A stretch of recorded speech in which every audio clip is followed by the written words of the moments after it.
And we are live, or sort of live. We're pre-recording this, but we're sort of live for this Raw Sport Weekly, another F1 special, a second one.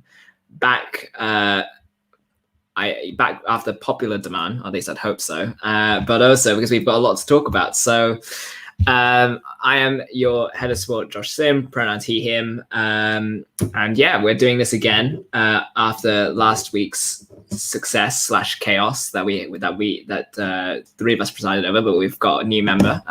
More to come on that. But yeah, some housekeeping stuff in the video description down below. We've got all our social medias. Coming up on Saturday. We've got the Quorum Stream as usual, 2 hours of football news and fun. You'd have seen yesterday that we just had our interview with Warwick Ladies Hockey Vice President Laura Wildenberg. We just had a chat about what it's like running a sports society at the moment, and got to know her a bit, favorite T-bar drink, favorite ice cream flavor, all that kind of good stuff. So that's a fun interview to check out as well. And yeah, we have a lot of F1 news to talk about as well. Oh, and of course, this week it's been Raw at 50, Retro Raw, huge thing that we've been doing over this week. You can check out all the shows will be now on Retro Raw's Mixcloud, so you can check that out, including I went through the history of Raw Sports department from the 1990s onwards for an hour. Really fun. Got to hear from some of the alumni that's passed through the station, see what the shows were like back then, and it's a really fun hour of listening. So you can check that out as well. And you can also check out the voice of the first guest I'm bringing on, who also featured heavily on Retro Raw at 50. It's Joe Spagnoli. Afternoon, Josh. Joe Spagnoli, pronouns he, him. Absolutely so excited about Pierre Gasly being re-signed by my favourite team, Alpha-Tauri, for next year. Yeah, I was on Raw at 50 almost by accident. Like, my voice just kept showing up being like one of the production voices, but glad to be here yet again. Yeah, and you featured on the Raw Sport Hour. We used bits of your commentary with Luke James on the futsal from last year. I'm everywhere, Josh. Well, it's hard to keep you away, is it? Someone else who's very busy in the Raw landscape with the alternate view, obviously on yesterday at 1 p.m. And also heavily involved in, I think, you were involved in producing some stuff from Raw at 50. It's Cam Hall. Hello, good afternoon. So when we say heavily producing, I'd say 5 minutes. But actually, no, I woke up this morning, genuinely. I woke up, first thing I do when I walk out my room, my flatmate's got Raw at 50 on. And it's like, it happens to be my 5 minutes. So I will take it. He made sure to listen at the right time, definitely. I actually heard the last bit of it was protests at Warwick, wasn't it? I heard the last bit of it. It was good. I actually woke up and heard it. I had to say, Warner Chappell production music, I never knew it existed before, but now having done that, I feel any time I just do a package like that, it's almost like my temptation just to literally make the whole package just of that, because it had some pretty sick tunes on there. I'm not gonna lie. Yeah, absolutely. And let's bring on our newcomer, first time on Raw Sport and big F1 fan. And this has been a while in the making, so I'm very excited. We've got Eleanor Burgess joining us. Hello. Hi, I'm Eleanor, pronouns she, her. Yeah, it's exciting to be on, finally make it on here. It's nice to be here. Thanks for having me. Yeah, exactly. Yeah, absolutely. We've been, you and I have had a lot of chats about this, so it's great to have you on. A lot of memes. A lot of memes about George Russell and Alex Albon as usual. But we've got a lot to talk about. So we're going to talk Algarve Grand Prix first, recap a little bit of that. Then we'll look ahead at Imola. Obviously, a quick turnaround this time, a week gap as opposed to some of the races where it's 2 weeks. We got a week, so we've got that to look forward to, and then we will go through some news as well. Drivers lineup and some track stuff from next year as well, so it should be fun. But we'll start with the Algarve Grand Prix while he struggles to look for the banner that says Algarve Grand Prix. Obviously, to not many people's surprise, Lewis Hamilton won and surpassed Michael Schumacher as the most successful F1 driver in terms of Grand Prix wins at 92. Second place was Valtteri Bottas, so another Mercedes 1-2. Max Verstappen in third. And then I'm struggling. One of you will pick me up on who came fourth. Leclerc. Leclerc. There it is. Yeah, it's Leclerc came fourth. Perez came fifth. And who came sixth? Gasly was fifth. Yeah, Gasly was sixth. fifth. Yeah. I call myself an F1 fan. So there we go. That was the top six. And Cam, well, I'll start with you on this one. A word on Lewis Hamilton passing Michael Schumacher's 91 rather, to get to 92. Something that a lot of people didn't see happening in their lifetime, and here we are. Lewis Hamilton has got to 92. No, the 91 almost seems so insurmountable. It is impressive. I mean, you look at Lewis Hamilton's career, and almost from the first minute when he took that podium in Australia back in 2007, people always knew he was destined to do great things. He was going to win world championships. But to do what he's done, I don't think even after, I'd say, his time at McLaren, which was good, it got that world championship. But the thing with Lewis Hamilton is that he's just kept on growing, kept on improving. He's always becoming a much better driver. And I think to get to that record, I think is testament really to just how hard he has worked to keep on improving, keep on being consistent, keep on being relentless. And arguably one of the greats, if not the greatest. I think the jury will always be out on who the greatest F1 driver is, but Lewis Hamilton will always be in that conversation. Yeah, it's hard to deny his place, at least on the Mount Rushmore of F1 drivers. Joe, I mean, looking at the race itself, it was a pretty straightforward one for him. He didn't really encounter too many troubles, except for very early on when Carlos Sainz kind of decided to Mario Kart style, just yeet his way up to the front. But other than that, it was a pretty comfortable race for Hamilton, and you can extend that to Bottas as well. It was pretty comfortable for him as well. I mean, are we really surprised that in 2020 Mercedes were able to soar to a dominant 1-2? But Hamilton, Bottas, Verstappen is just the podium of 2020 if you're looking at the performance of the cars and the drivers on paper.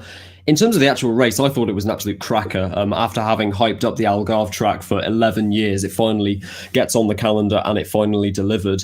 But for Hamilton, starting on the mediums in those changeable conditions, it was very difficult circumstantially for him. Cars swarming all around him. You saw what happened to Perez and Verstappen coming out of turn 3. So it's not like he had an easy start by any means. But the most important number for me is the 25 seconds that he'd pulled on Valtteri Bottas by the end of the race. It's not a long track, the Algarve Grand Prix circuit. It wasn't even a particularly long race, 66 laps. And yet he had managed to pull 25 seconds on a guy who had led until lap 21, I think it was. So it's very fitting that on the race that he manages to surpass Schumacher's record. He puts in, for me, maybe his most impressive performance of this season to date. Yeah, and you can, and I know you're a big fan of Max Verstappen. You can extend that to him. It was a pretty straightforward race for him. Other than a few, as with the whole Sainz thing, a few little troubles at the start, but he had a pretty smooth race, to be honest.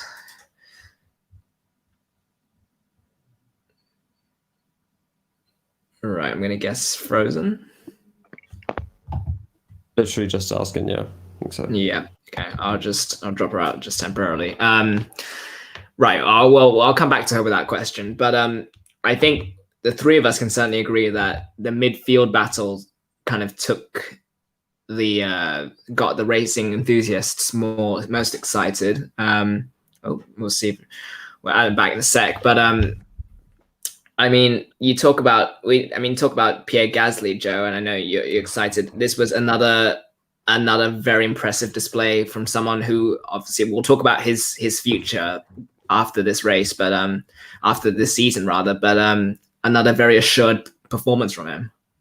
Someone who has been, with the exception of Hamilton and Verstappen, and maybe even including those two, my most impressive driver of 2020. And there have been one hell of a lot of really impressive performances this season. I think it's very telling that again, on the race that Hamilton surpasses the record, Jack Aitken, Formula 2 driver for Campos, on the F1 post-race show, said that his driver of the day was either Carlos Sainz or Pierre Gasly. We saw a side to Gasly that even at Monza we didn't get to see this year. His pure racecraft, which has improved so much since he got demoted back down to Toro Rosso. The overtakes that guy was pulling off on Daniel Ricciardo, on Sergio Perez, into that very fast, aggressive turn one at Portimao. Just an all-around incredible performance, scything through the field in that Alpha-Tauri. And again, Danny Kvyat in the other car didn't have a terrible race, but he was so far off what Gasly was able to achieve. It was a no-brainer to re-sign him for next year. We may well talk about that later. If I was picking my driver of the day, yeah, I would agree with Aitken. It was either Sainz or Gasly. Yeah, and someone else who had a very impressive race. I mean, you could say all three, Gasly, Sainz, and Perez, all had very impressive races in certain ways. And Cam, I mean, it was certainly surprised to see Carlos Sainz rocket his way to the top of the top of the standings at the start. While he was ultimately surpassed by some of the front runners, it was still a very impressive race for him, and obviously finishing well above Lando Norris as well. No, absolutely. And I think to keep himself as far ahead as the two Mercedes as he did for about those first 10 laps, I think Carlos Sainz, again, I think Joe mentioned it in one of the previous videos that we did, he's just been the unluckiest driver of 2020 with so many reliability issues at the start of the season. And so to have that opportunity to be at the front and to really showcase his skills, given how much of a dog that Ferrari is at the moment, I think it's something that we're really going to miss next season. Sergio Perez as well, to get spun out at the start and the way he just drove his way back through the field. The one thing that race showed was the biggest strength that Perez has, which is why he has been so consistently top of the midfield for so long. It's just his ability to look after his tyres. And yes, his tyres faded towards the end of the race and he slipped back behind Gasly and behind Sainz as well. But just that ability to keep and conserve those tyres for so long is why Perez was able to get into positions that he was. Another driver you didn't mention, but arguably, for me, alongside Gasly, I would say arguably the most impressive driver outside of Hamilton and Verstappen this season has been Charles Leclerc, who is getting that Ferrari into places it just doesn't deserve to be. And in comparison to him and Sebastian Vettel, Charles Leclerc not only finished fourth in this race, he's not only had podiums this season, which Vettel just hasn't had, but he's fifth in the championship in arguably the sixth best car on the grid. Arguably, for me, better than Pierre Gasly. And that's not to take away from Gasly, because this, I don't agree with Joe, was a much better performance than the one in Monza, which his win very much came from as much luck as it did the skill defending from Sainz in the end. But yeah, Charles Leclerc, I think, Sergio Perez, Gasly as well, all of them, I think they've really shown this season in this race just how much we need them on the grid and in top teams, and how obviously Carlos Sainz moving to Ferrari next season, and how obviously Sergio Perez still doesn't have a seat for next season. The mind is blown. I say that much. Yeah. It's like I said, it's a very interesting driver lineup that we've got. I don't know. Before you obviously take issues, it doesn't matter. But beforehand, I was going to ask you about Verstappen, because I know you're a big Verstappen fan, and he had. I mean, it wasn't really troubled. I mean, at the start, obviously, as we talked about with everyone else, Sainz kind of provided a bit of a rocket at the start, but after that, it was pretty smooth sailing from someone who, again, and we'll talk about Alex Albon in a bit, but again, a very comfortable display from the Dutchman. For sure. I think that fate doesn't want me to be in this stream, so it's going to try and keep me out, but I'm back. So Verstappen, I feel like I think he's impressive, because obviously every race that he's been in, he's been on podium, apart from the do not finishes, which I think is impressive in itself. But also I feel like it's almost a shame that Red Bull can't provide him with the car that he deserves, because I feel like often he finds himself in his sort of own race. He doesn't really have anyone that can catch up, but equally he can't catch up to the Mercedes. And so I think it's like a blessing and a curse. He's too quick for the midfield, but too slow for Mercedes, which I think is a shame for him. Yeah. I mean, yeah, it's he did the best that he could, really, in a car that is very much second best. So I mean, the one thing, and I guess this opens it up to talking about the likes of Albon and Lando Norris and whatever. This race was for me an interesting one because one car would finish quite well beyond their teammate. It seemed like, with the exception of Mercedes and Haas, you had Verstappen third and Albon 12th. You had Leclerc fourth, and I mean Vettel 10th, which is a decent result for him, I guess, given the circumstances. You had Gasly fifth, and then Kvyat obviously he was 19th. I could go on. Sainz sixth, and Norris was 13th. It was really polarized, the results. It felt like one car would finish one teammate would finish well beyond the other. Joe, is that just a weird coincidence that I'm looking into, or is there something into that? There's certainly a lot of teams on the grid this year where you could extrapolate that to the entire season. We've already talked about, Leclerc versus Vettel, Gasly versus Kvyat, and you can say that about a lot of other teams as well.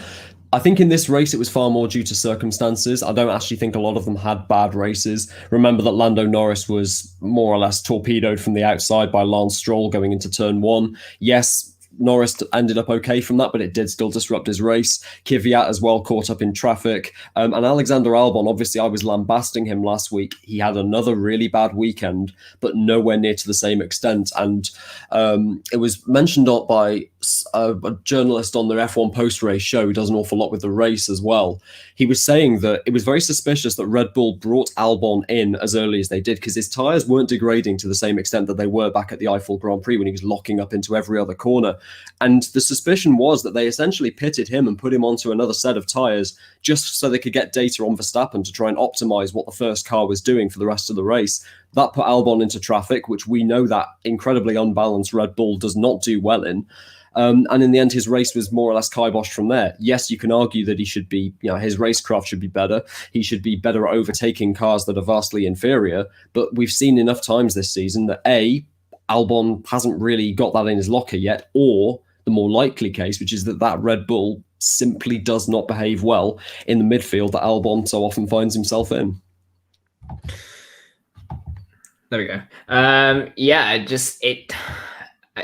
It does feel like we are sort of rehashing the same discussion we had last week, and it will continue to be rehashed from now until his future's release resolved, because that is kind of the state that he finds himself in. I don't know, we haven't heard from you about Albon on this stream. So what did you make? I mean, did this race convince you of anything? Did it change your mind about anything, or was it pretty much reasserting what you already thought about him? I personally feel sorry for Albon because I feel like obviously earlier on his overtakes, he came in really impressive, and obviously now he's kind of taken a bit of a downward turn.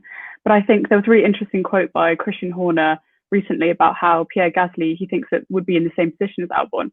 And I think it says more about the second driver position at Red Bull rather than the drivers themselves.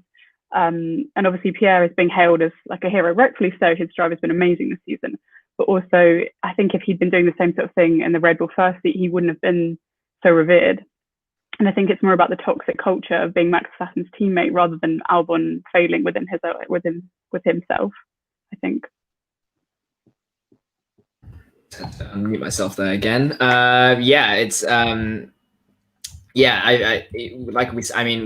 We did talk about this as well. There is an issue at Red Bull at the moment in terms of filling that seat and finding someone. I mean, arguably it was probably at their most Joe, what are you saying? I'm just whispering Hulkenberg. Okay. Well, that was Max. Makes sense. Max did say in a Ziggo Sport interview that he would like Hulkenberg. Well, I'm not really sure his reasons for it, but he did say that. Are we all sort of in agreement that Hulkenberg should be his teammate? Yeah. Not that, you can't discount Perez. I mean, that's the only thing. I mean, the thing with Perez is he's on the grid at the moment. That's the one thing kind of gets Hulkenberg. Of course, Hulkenberg has had a lot of success in his junior Formula. He's got a lot of success outside of Formula 1 in Le Mans as well. He's a naturally quick driver. The Eiffel Grand Prix showed us that. But so is Perez as well. Perez obviously being at the front of that midfield. He's been consistent. And of course, I do think there's baggage from his time at McLaren that he had that opportunity in a quick, what was obviously a decline in McLaren in 2013 compared to 2012. but certainly compared to Jenson Button, he wasn't performing that well, perhaps due to inexperience at that time.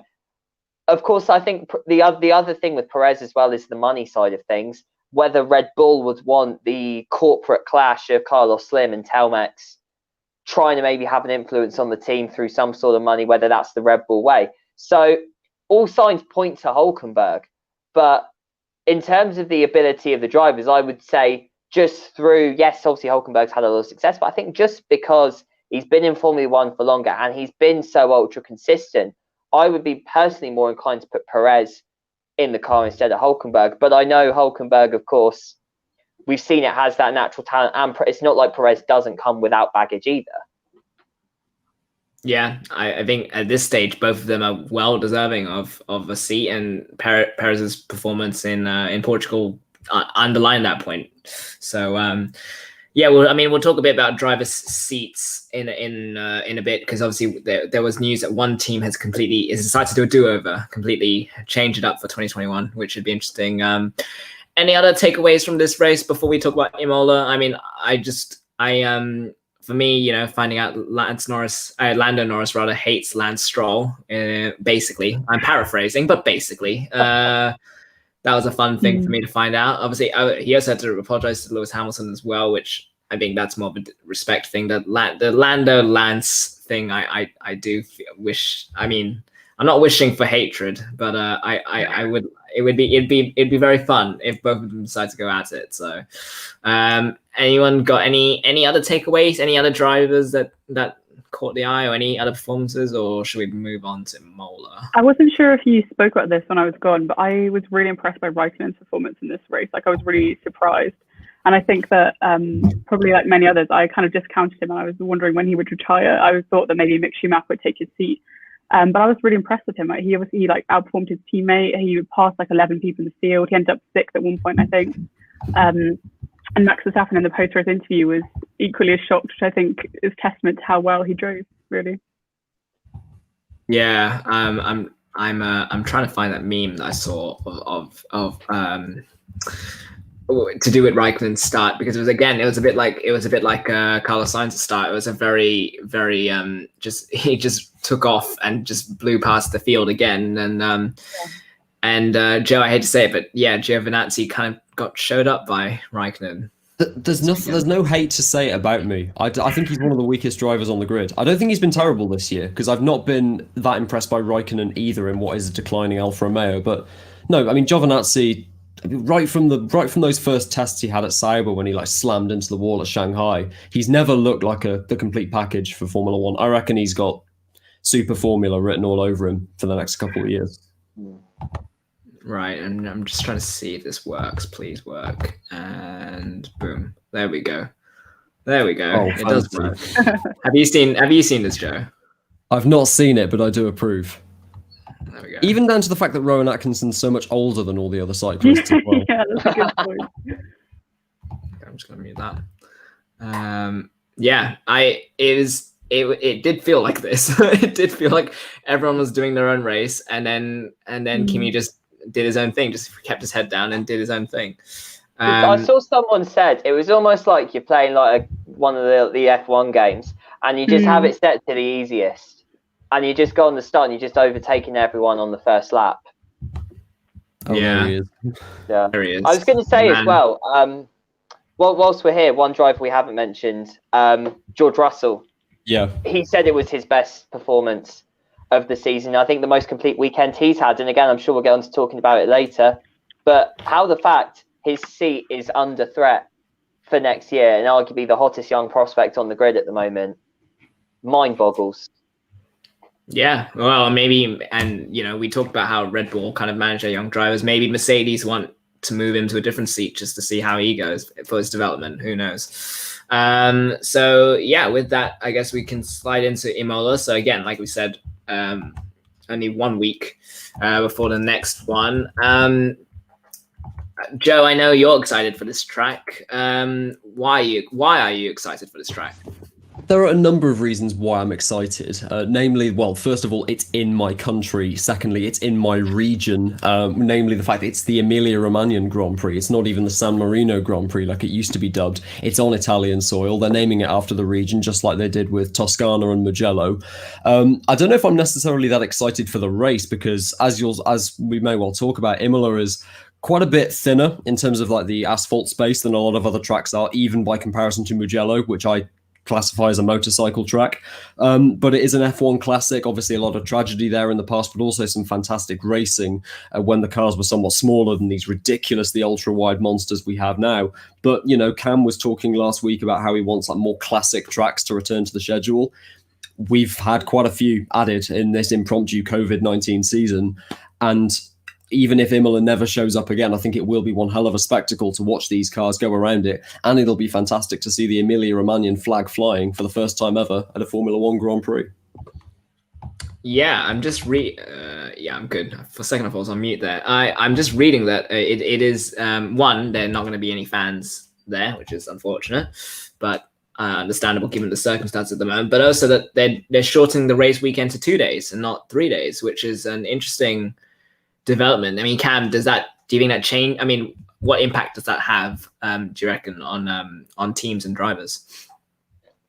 Well, it's almost like the Eiffel Grand Prix all over again, really. And I think the Eiffel Grand Prix was kind of accidentally put down into 2 days, but I think in the end it's kind of given a bit of sort of preparation for this. I think the reason that teams want to do this, and I think this is again the sort of Liberty direction, that Formula One and Liberty want a bigger calendar that can reach more places, that can do more different types of races, whether that's the classic tracks, whether that's the destination races within the cities. And so something like these 2 day weekends, which means that you don't have as much racing and immediately as much track time, but you can do more places, you can condense more places into the calendar, invite more fans into Formula One. I think it's an interesting experiment because I think the thing is, we've got so used to the sort of traditional format of the Grand Prix. And obviously the last time Bernie Ecclestone tried to tinker with the format of the Grand Prix weekend when he introduced that stupid eliminator qualifying system, I think this is something in a much better step in the sense that it's all about inviting fans more and broadening, sort of allowing more broad horizons, but also particularly with cost cutting, I think especially this year with coronavirus as well. And of course, I think it's just a general sign of the fact that Liberty want to see what they can do to spice things up. Give the teams one practice session, it's going to be a lot more unpredictable on Saturday, a lot more unpredictable on Sunday. So I'm excited to see how this experiment goes, definitely. Yeah, Eleanor, do you agree? What's your view on the 2 day weekend as opposed to 3 days? Yeah, I completely agree with Cam. I find it so much more exciting. I think the drivers do as well. I remember there was a post-race interview, I can't remember who it was, but they were saying that obviously the teams then have less information of the track, the drivers have less understanding. I think it just makes the whole thing much more exciting to watch and probably to drive as well. And I think that the only reason that they haven't moved it like that is probably to do with like monetary issues. Obviously, like they bring in a lot more revenue if they're doing like a 3 day weekend rather than a 2 day weekend. Yeah, it should be like Cam said, it should add some unpredictability, which should be fun. But Joe, it feels like the same question every time. But do we expect anything else other than a Mercedes win? Or do we expect a Mercedes 1-2? Like, what do we expect? Anything? Do we expect anything like the Italian Grand Prix of a few months ago, or do we feel like this will be a bit like last weekend? It is a race in 2020 featuring what is probably the most dominant Formula One car since at least the 2014 Mercedes, maybe even the 2004 Ferrari. Unless something bad happens to both of them, it will be a Mercedes on the top step of the podium. I can't tell you who it's going to be because we haven't raced at Imola since, 2006, I think? But yeah, come on, it's going to be... I'm expecting a Mercedes victory. It's a track with long straights, a lot of acceleration out of slow corners, chicanes interrupting the rhythm. Again, it all suits that dominant Mercedes. I would predict a Hamilton victory.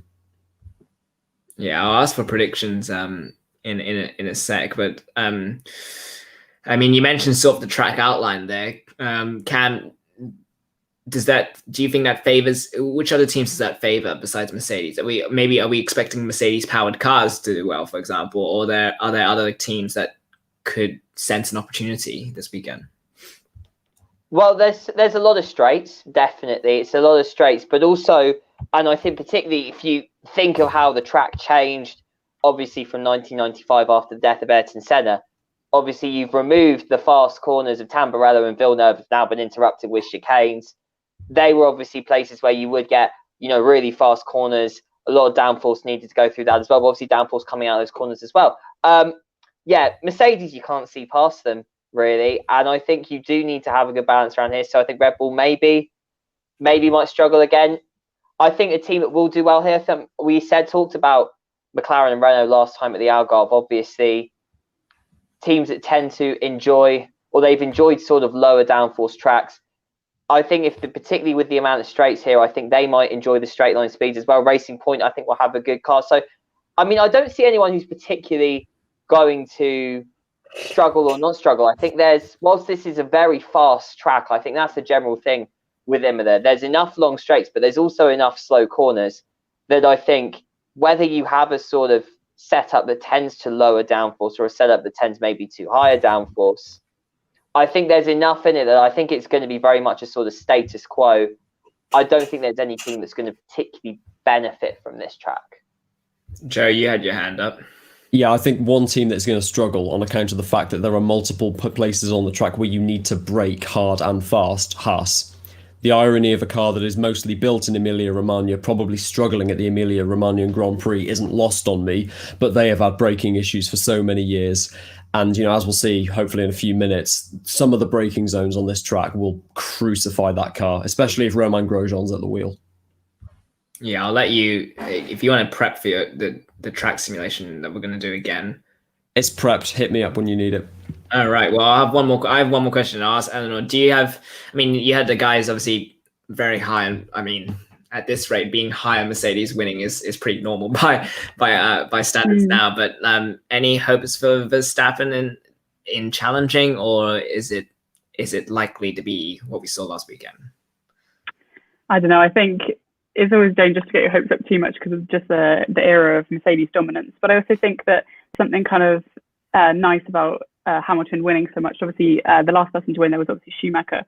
So it's going to be kind of bittersweet when he will overtake Schumacher's win. So I wouldn't be too unhappy if Hamilton won again this week. Yeah, absolutely.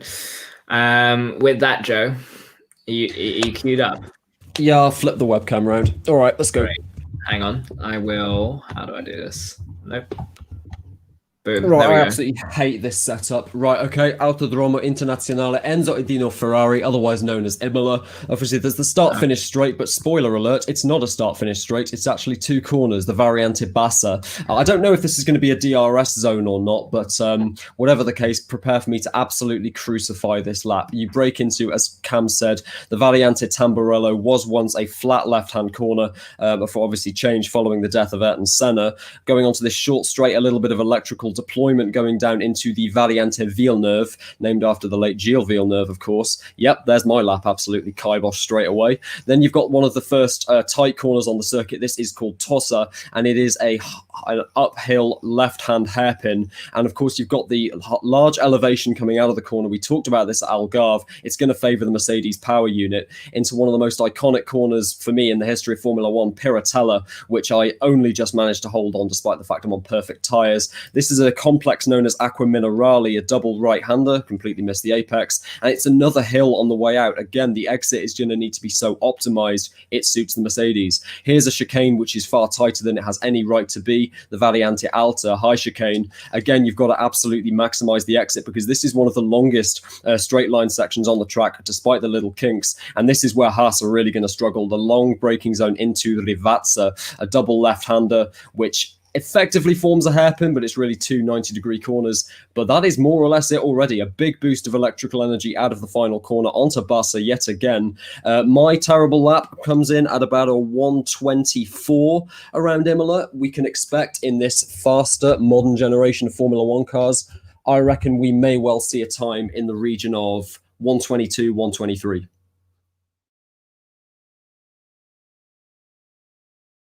And I'm muted. Great. Well, Joe, there you go. Today, Josh. Well done.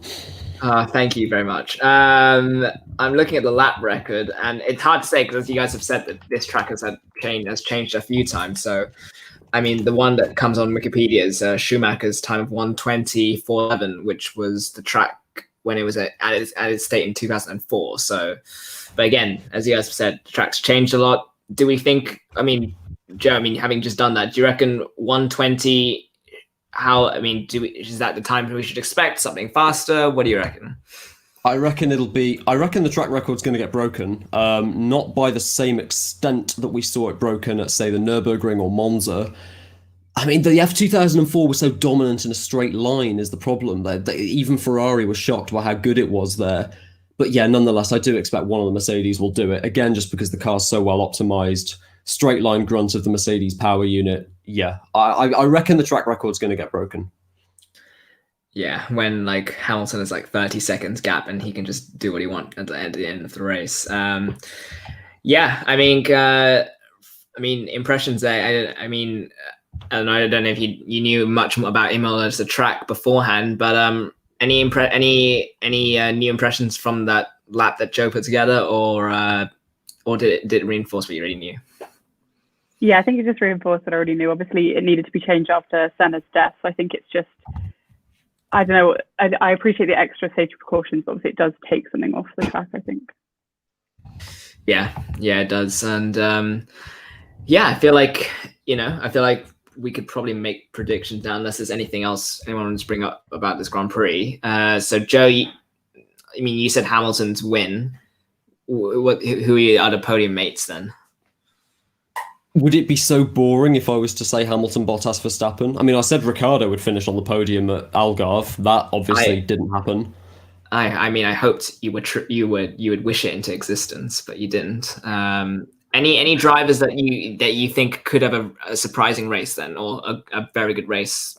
Maybe not podium, but in a race that could quite easily become one of attrition at an unexpected track, kind of like Mugello, I would not be surprised to see George Russell pick up his first Formula One points this weekend. Well, you've heard it here first. So, Joe, if people are watching and he doesn't get a point, you can direct all complaints to Joe Spagnoli. I have his Twitter somewhere.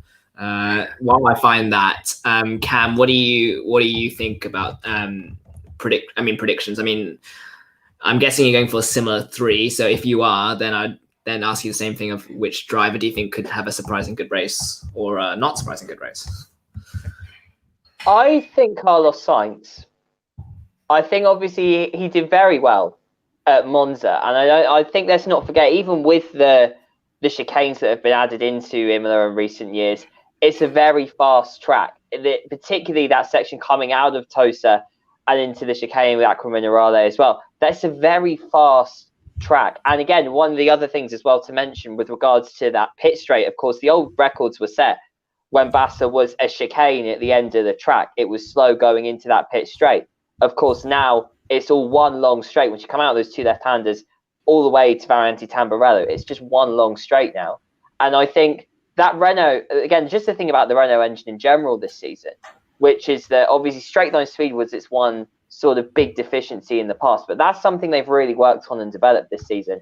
And we've seen it the way McLaren did so well at Spa and Monza in particular. So I think Carlos Sainz is going to have a good weekend this weekend. And I think on line with the Mercedes as well, Perez is due a podium this season. So if it's anyone outside of that top 3 that gets on the podium, I think it's either going to be Carlos Sainz or Sergio Perez. Yeah, both had very good races and are arguably in form, I guess. And yeah, Eleanor, again, same thing. If you're going for the same 3 as we sort of expect, then again, just give me a name of a driver who could have a very good race on Sunday. I think Leclerc has been really outperforming the car. I think, as Cam mentioned earlier, the Ferrari is a bit of a tractor this year, but I think that he's been doing amazingly with the resources he's got. And I think that it's almost in contrast with Vettel, who's barely been making it into the points. I think that's kind of concerning, considering obviously world champion. But yeah, I think Leclerc has the possibility to do really well. He just continues to surprise every single race, like with what he can actually achieve in that car. Yep. I'm just gonna blindly guess that Daniel Ricciardo is a good game. Good race. Goodness me, I've done so many shows. I'm gonna do it on no specialized reasoning for this Grand Prix. I'm just gonna back in. So with that,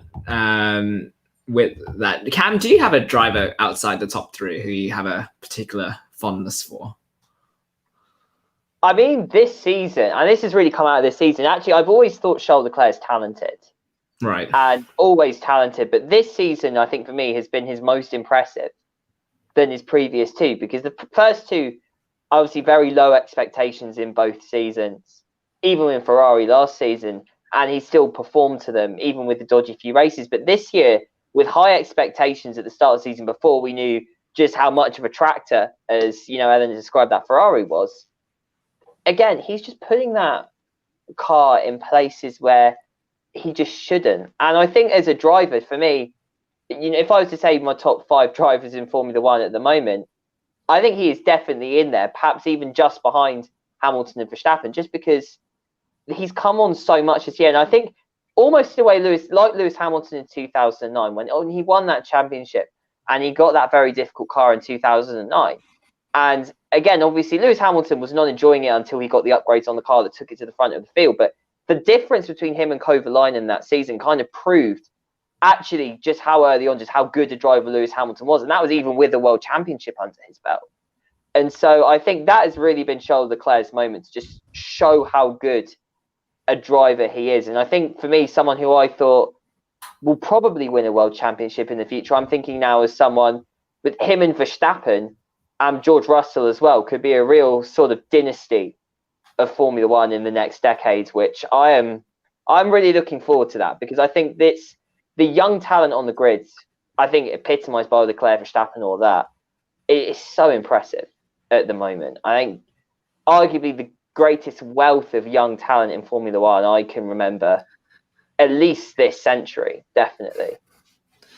Yeah, Joe, I'm going to regret this next question coming out of my mouth, but since you said you were simping over Algarve last week, it then falls on me to ask you, which driver outside of the top 3 have you been simping over this season?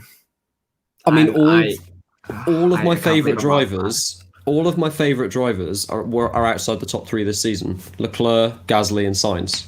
So it's all 3 of those, and they're all having fantastic seasons. So, yeah. Yeah, really had a good simping season then. Don't even know if I used that correctly. I'm going to coin that term. Right, so let's do, where is that banner? There it is. A news roundup of all the other stuff that's going on off the track. And we should lead with the Gasly one. Was it a surprise? Was anyone surprised by the Gasly news today? Or was it what we thought it was going to happen to him? Are we surprised that Christian Horner and Helmut Marko are too far up their own backsides to admit they made a mistake? No. Next question. Not surprised. Have you? Right. I'm gonna. Was that for show? Did you just storm off for show? No, I just needed the light. It was good effect. Yeah. I think Joe is. No, you go for it, Cam. Oh, sorry. I was just going to say, I think Joe's hit the nail on the head there. I think Pierre Gasly, if they were going to promote from in their system, should be in that second Red Bull seat. But that second Red Bull seat is just such a toxic place to be at the moment. Mick Hakkinen came out this morning and said the worst place to be is that second Red Bull seat, and the Red Bull have been killing Gasly and Albon's careers almost. And obviously, we discussed that a lot last week. Obviously, there was Gasly to Renault. I don't think Renault were going to switch Esteban Ocon out. I think give him another season at least. But yeah, I almost think now, if it's confirmed, 2 things. I think it's confirmed that either Perez or Hülkenberg will end up in that second Red Bull seat, because I really can't see Albon staying at Red Bull at the moment. Even if they have, as we said, they're investing so much time into him, I just can't see him staying. So I almost think Albon should go back to Alpha-Tauri, and I think obviously Yuki Tsunoda, there's the rumours there, but I almost think we need Pierre Gasly and Alex Albon to go back to Alpha-Tauri, give Albon the chance to refine his craft, and almost see between the two of them who is the better driver. And I think that's going to be more beneficial to Red Bull long term. And then obviously then putting Perez or Hülkenberg in that car to be that effective number 2 to Verstappen. Of course, whether they'll do that because this is Red Bull, and I think as Joe said, Horner and Marco are rather up their own backsides a bit, will probably stick with the system just because, well, it's what they've nurtured. It makes them look good if it's looking good. Yeah, I often, because I followed a few different sports, and F1 it stands out because young drivers, and I think I said this here in DM or something, like young drivers don't have much time to kind of establish themselves, and you look at Albon, and look, he's in a weird spot because he going down to F2 is not really an option, but he's struggling to find an F1 seat, and so he's kind of in a bit of no man's land where it's like he's stuck. Like he's stuck between it's a bit like Joe, like a Premier League, a striker who is good in the Championship but is not that good in the Premier League. It's like they're kind of stuck between where they should be, and I would say I'd probably Albon seems to be in that position. So I don't really know. I mean, did you weigh in on Albon, or did I what? Sorry. Do you want to weigh in on Albon on what? Yeah, I think it's strange that Red Bull seems to never look within their own drivers' pool to pull younger drivers up. But I also think that if they did, and if they promoted Yuki Tsunoda to the second Red Bull seat, that I also think that the exact same thing would happen that happened to Pierre, that happened to Alex, and I think he would end up trickling back down to Alpha-Tauri. And I think that they really need to change something, whether it is bringing in more experienced drivers like Perez or Hülkenberg. I just think something needs to change, and I don't know whether it's the management style, obviously, as Joe mentioned, or something else. But yeah, something definitely needs to change. Yeah, and we can. I mean, Joe, do you want to weigh on the Gasly news and Albon, or did you kind of get off what you wanted to say? For the last week or so, I have been my wish for next year, and I rate Tsunoda maybe not as highly as some do in the F1 paddock, but I would love to see Albon versus Gasly. It seems to be the fairest way of working this out. Hulkenberg, put him in the second Red Bull. I mean, further to the debate earlier, Perez is a great driver, but I don't think he's suited to be a second driver. Hulkenberg has had that role for most of his career, so it makes sense. Put Albon and Gasly in the same car next year, because it's the fact that they announced Gasly and not Kvyat indicates to me that Kvyat's going to be out for next year. They've been wanting to get rid of him for a few years anyway. They all only called him up when they realised a few years ago that they'd already depleted their young driver pool enough that they couldn't fill the second seat. So Albon versus Gasly makes an awful lot of sense. Maybe give Tsunoda a second year in F2, give him a chance to actually go for the F2 championship. And when there's no pressure on getting the amount of super license points for this year to get onto the F1 grid at all. And it seems the fairest way of doing it. Gasly versus Albon, although I do think Gasly will absolutely smash him. So I guess that was you sort of answered my next question, but are we all agreed that Kvyat's not coming back next season? Yeah, 100%. He's definitely gone, I think. So he'll probably be in Formula E then, right? Probably. Hopefully. Do the Russians like Formula E? Like I feel like there's a bit of resistance from like countries like Russia towards Formula E. Like Vitaly Petrov never showed up in that. So mind you, Vitaly Petrov's a word I'm not allowed to say on this stream. He was around. He was around last week, wasn't he? He was a steward for the FIA. Was he really? Yeah. I wonder how many decisions he got wrong at crucial moments. How many world championships he's able to ruin by sitting on the racing line. But no, I mean, like, I don't know where Kvyat would end up. Maybe sports cars. I can't see him in Formula E somehow. He could be a Le Mans driver. Yeah. IndyCar maybe. Yeah. Oh God, he'd kill people. Kvyat in the Indy 500. Yeah. Jesus. Can you imagine? I mean, now to me, it just now sounds like Pastor Maldonado's future. It's like, I don't know what Pastor Maldonado's doing, but I now really want to see him in IndyCar just to see what chaos he brings. The thought of Danny Kvyat just having to drive around an oval for all that, he will definitely reinvent the oval driving. I think there's no doubt about that. But actually, interesting something you did raise though. What about Formula E drivers coming into F1?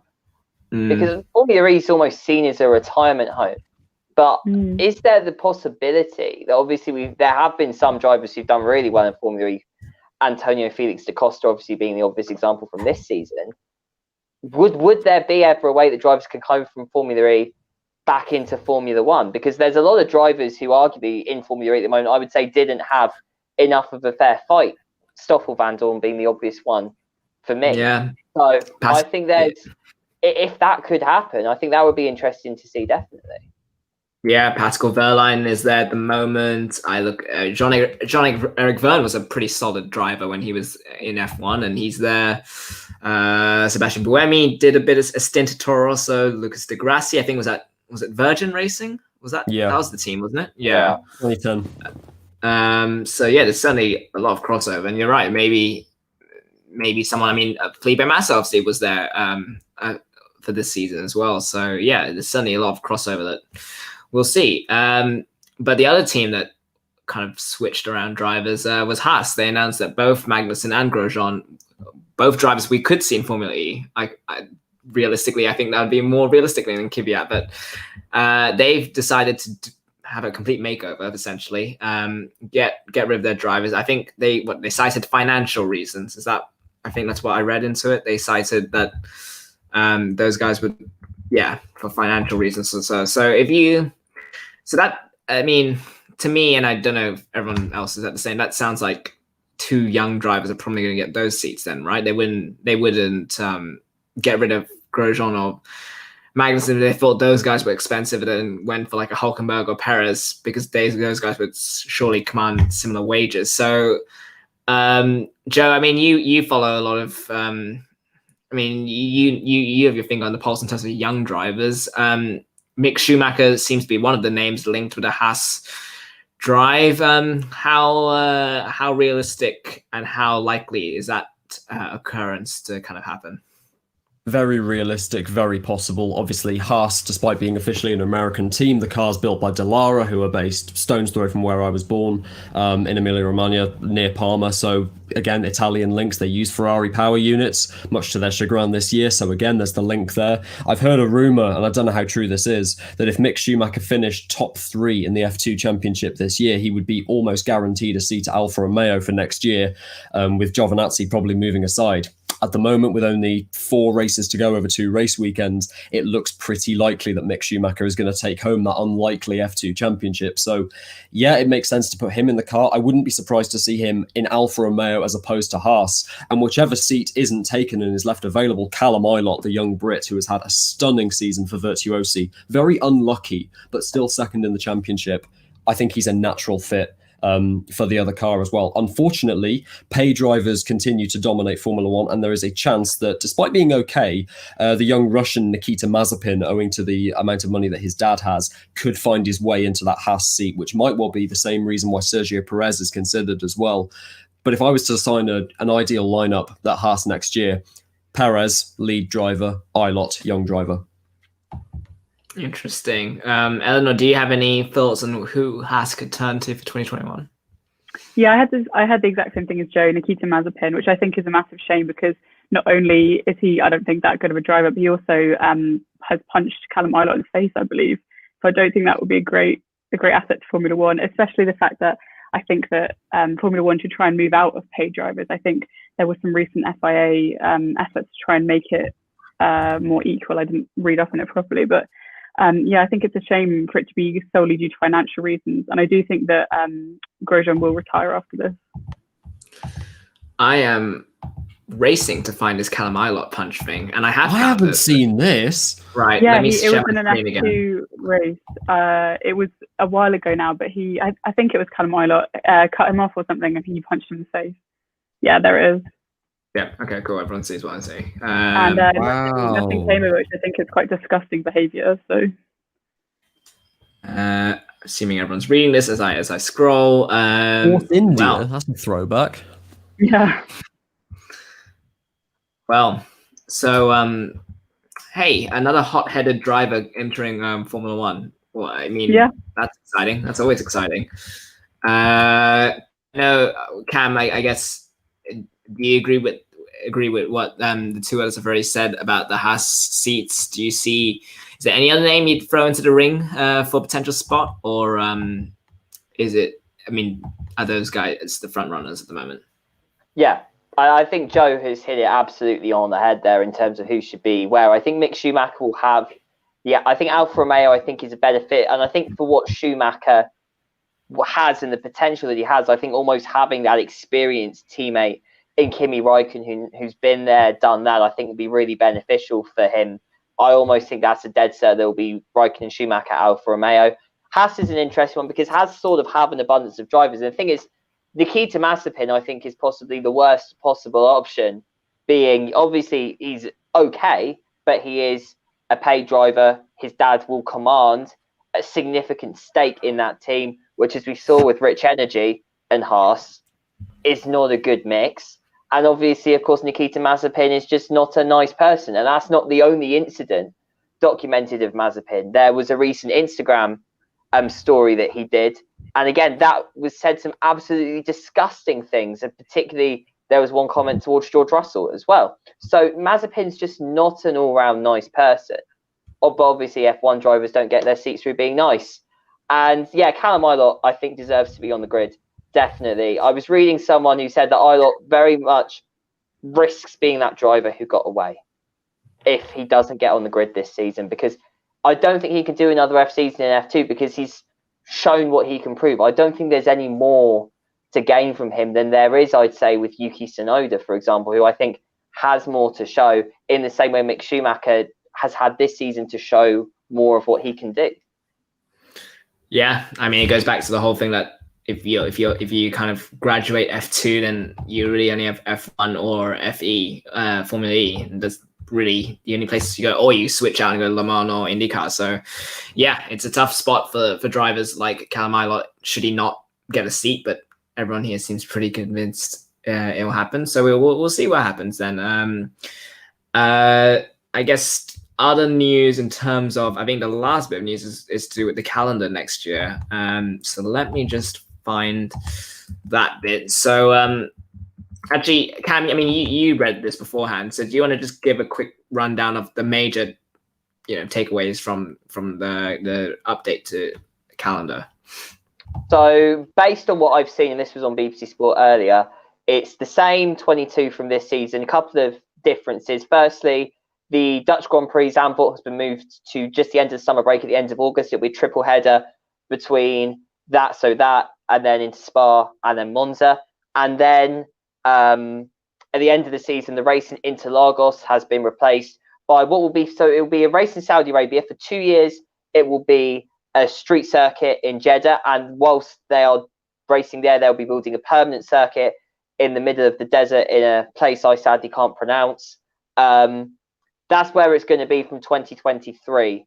So, it's an interesting one because obviously Interlagos, to even consider getting rid of Interlagos, in my opinion, is criminal, because I can't ever think of a bad race I've watched at Interlagos. And of course, to get rid of Brazil as well, this is not what Liberty promised when they said, expanding out to fans. And the Brazilian fans arguably are the most passionate set of Formula One fans in the world. And so to just deny them that Grand Prix is just, it's an interesting one, because the problem is Brazil and Liberty, we know, don't get on, and people have been looking to get rid of Brazil for some time. And Jair Bolsonaro, the president as well, has a lot of intervention in terms of the race in Rio as well. He's not popular with F1 bosses, but I can't see F1 justifying getting rid of a race from Brazil, especially if they want to put a race in Saudi Arabia, which, of all countries, has an awful human rights record. This is you'd be just the latest example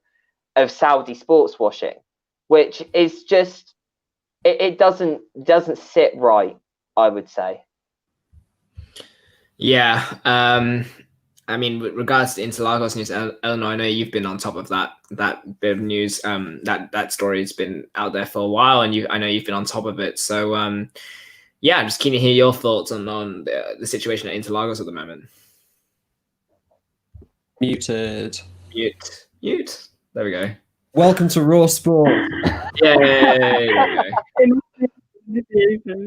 I think that it's a shame as a whole that they don't seem to have learned. I think we mentioned earlier that they have kind of kept the 2020 calendar what it was supposed to be, and then just added a few bits. And I think it's a massive shame that they haven't learned anything, obviously, of the excitement of the Italian races and things like that. I think it's to change it up a bit would be much better, I think, than to keep it as it is. And also the Saudi Arabia race, I agree with Cam, seems a bit like it just doesn't sit right. I completely agree with him.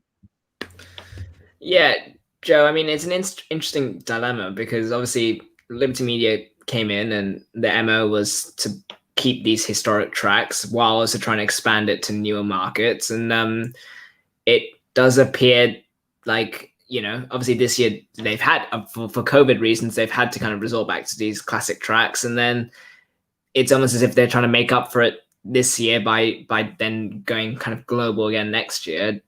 Where should their priorities lie, do you reckon? Like, where should they be looking at?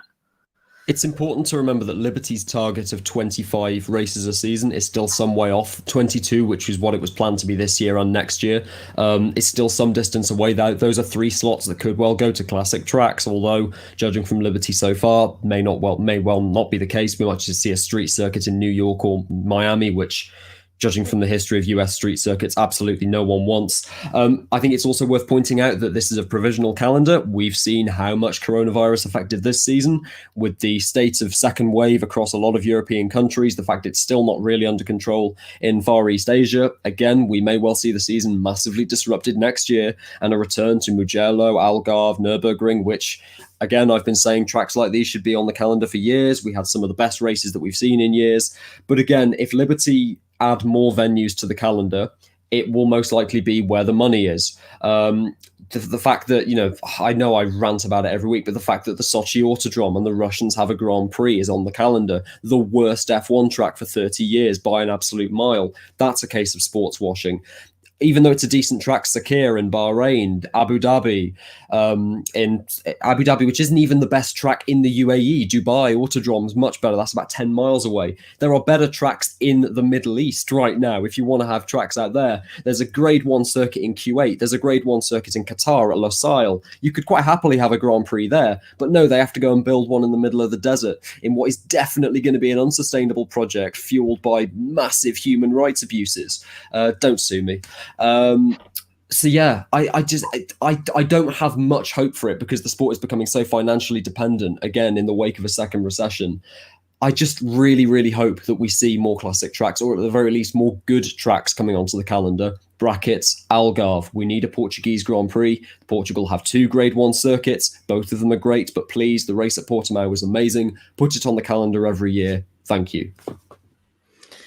I mean, every show I'm on with you, you've attacked Vitaly Petrov today. Now you've attacked the Sochi Autodrome again. Sorry. The Sochi Autodrome is beyond defense. The Sochi Autodrome has one good corner, at which we discovered the reason why it's good is because in the F2 race we saw how dangerous it is. Jack Aitken and Luca Giotto ending the race after 7 laps, the cars bursting into flames. Even when Dan Ticktum is saying that a corner is dangerous, you know that it's dangerous. Sochi's dreadful, shouldn't be there. The Moscow track's rubbish. Ukraine has 1 professional race circuit. It is better than either of the 2 tracks that Tilke designed in Russia. And I believe the Joe Spagnoli rant part of this show is now complete.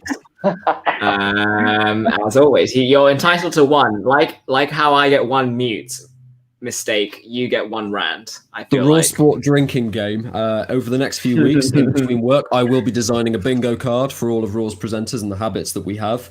Yes, the rants that last longer than 2 minutes, down your drink. Mm-hmm. Yep, and number of times I managed to forget I'm on mute or scramble to mute. Yeah, you can add that to the list. So yeah, I think that's really it in all the world of F1. I don't think there's anything major. Obviously, we will be back probably closer to the Turkish Grand Prix to preview that rather than towards the end of the Imola Grand Prix. So I'm guessing that's 2 weeks' time, although we have Real Sport Weekly on next week. So actually, we will be back. We can talk about the Imola Grand Prix and then before the Turkish one, if it's on the even week, we can do another F1 special, of course, to dive into that. So, yeah, that will probably do it for us. I mean, anything else? I mean, any other weird? Is there any other piece of news or anything? I mean, and actually, there is something I did want to bring up. Toto Wolff, he said he was hopeful Lewis Hamilton would resign, but he couldn't confirm it. And I know we all think it's pretty much for sure that he's going to stay at Mercedes. I nearly said McLaren there. But my question is, if there was a rule and a rule that Lewis had to change teams at the end of the season and he couldn't stay at McLaren, Mercedes. Yeah, I think I didn't swear. I hope. What team would you like to see Lewis Hamilton on for the remaining years of his career if it wasn't Mercedes? And it doesn't have to be. It can be for competitive reasons, for silly reasons, whatever reason. I think it should go full circle because obviously Alonso's coming back. I think they should put him back with Alonso in McLaren. I think it should come circle of life. Oh my goodness! That would get feisty. I think from the purely kind of competitive side of things, Hamilton and Verstappen at Red Bull. Ooh, if he got the second seat, I mean, that would be impressive. But also, if I'm allowed to, what about we put him in something like a Williams? Lewis went to Mercedes to build a team. He would arguably have to build a team even more if he went to something like Williams. And I think we could say he was a truly great driver if he took a team currently struggling to the front of the grid. That would be something incredible. Joe, do you want to weigh in? Red Bull, just to see Christian Horner stress out at having to field two cars properly for once. I do like. I mean, I'm not gonna lie. I was never a huge fan of Lance Stroll coming into the season. I know he's had a few good results. I'm still not hugely high on him, so I'd like to see him at Racing Point, just to Hamilton and Stroll at Racing Point, and then watch Lawrence Stroll kind of have to take his son being beaten again and again and again. Hamilton versus Vettel at Aston Martin. Oh, there we go. The two dominant drivers of this era. Gloves off. There we go. I mean, yeah, none of these will happen. The sad thing is none of these will happen. But then no one thought Rosberg would retire at the end of 2016. So that's true. Yeah, I mean, maybe Lewis. I mean, I feel like Lewis Hamilton is the type of driver that if